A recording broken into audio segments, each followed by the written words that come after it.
Të nderuar bashkëqytetarë të Mili Brazdas, sot jemi 2 prill.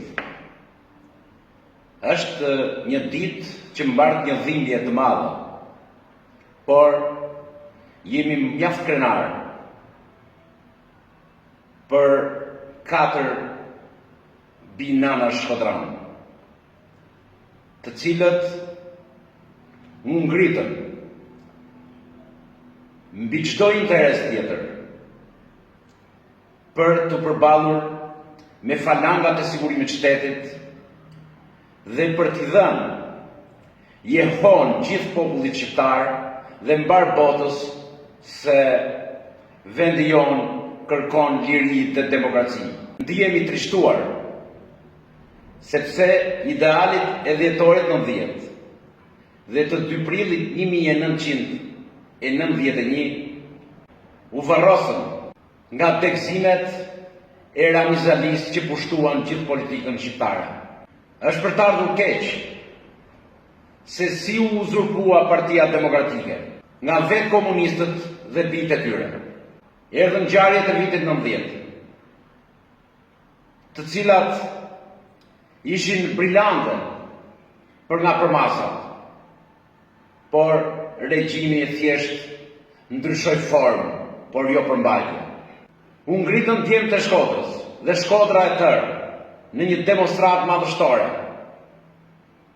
Por Ministria e Brendshme, Sigurimi i Shtetit, të drejtuara nga ministri i fundit i diktaturës Gramoz Ruçi, vran 4 birnanash, të cilët edhe sot nuk prehen të qetë në varrin e tyre, sepse ëndrat u groposën, idealet u shtypën, e ashtu quajtura Parti Demokratike për 34 vjet.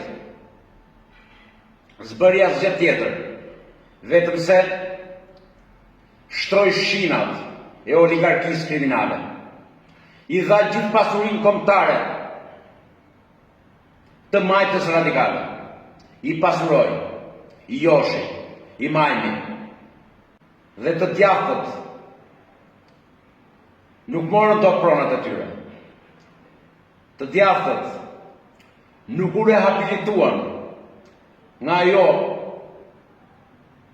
që u mori krenarin 50 vjet. Është e papranueshme sot se si disa pseudodemokratë marrin kurora pa ju dridhur qepiku që bashkëpunojnë dhe bashkëpunojnë me falangat e krimit sot e 33 vjet dhe shkojnë te përmendorja. Harrojnë që ata binanash me idealin e tyre nuk ranë për të bërë një Shqipëri si Rusia, por si gjithë Europa. Dhe patupsisht i kujtojnë ata, duke bërë elozhe, duke derdhur lot krokodili sepse të gjitha aferat e tyre janë me sektin Mavi, me sektin që ata i ekzekutojnë, me sektin që poshtroi kombin, por vetëm gjë ne nuk kemi kuptuar, se ata janë 2 sekte të shpërndara, njëri majtas, njëri djatas, për një qëllim, që të mbajnë të palëkundur, të instalojnë dhe cimentojnë fuqinë e pushtetit për bijtë e etër, fuqinë ekonomike sipas udhëzimeve që Ramizalia u dha në vitin 1991.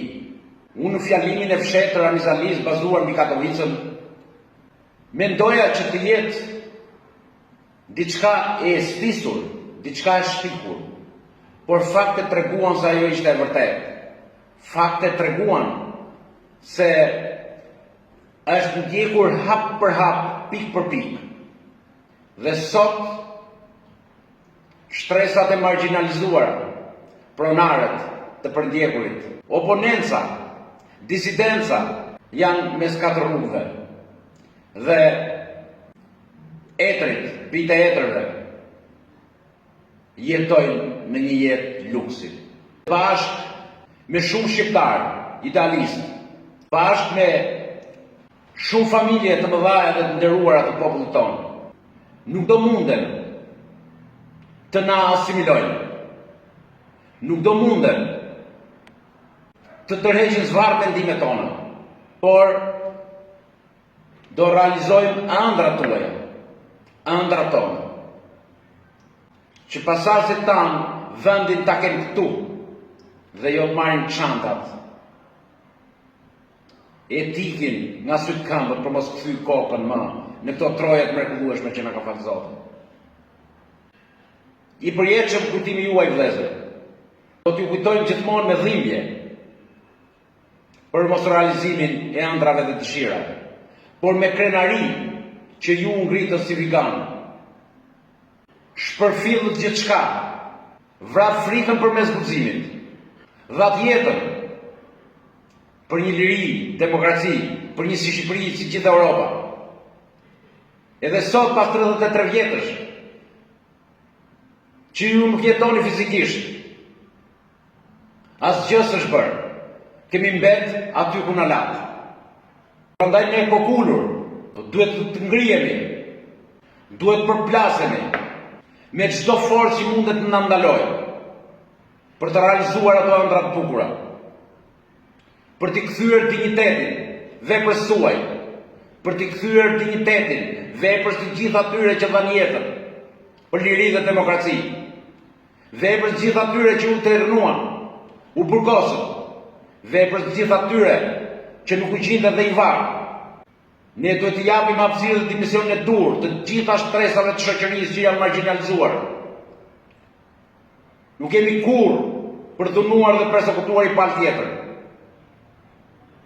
por kurse si që të vazhdojmë të dhunohemi ne akoma. Prandaj atyre që patultësisht marrin stafetën e demokracisë sot, ju bëj thirrje, strukuni në strofat tuaja. Nuk do ta mani peng më të djathtën. Të djathtës do i dalin zot, burrat dhe gratë, që në fakt po fillojnë ta marrin stafetën.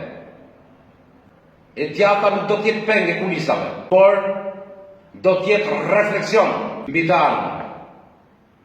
I përjetshëm qoftë kujtimi juaj, herojt e Shkodrës dhe gjithë Shqipërisë. Herojt që emri juaj është stampuar me germa të arta në historinë tonë kombëtare. Zoti e bekoft Shkodrën, familjarët e martirëve. Zoti i bekoft shqiptarët e Shqipërisë, të Kosovës, Maqedonisë, Çamërisë, Malicë, e kudo në botë.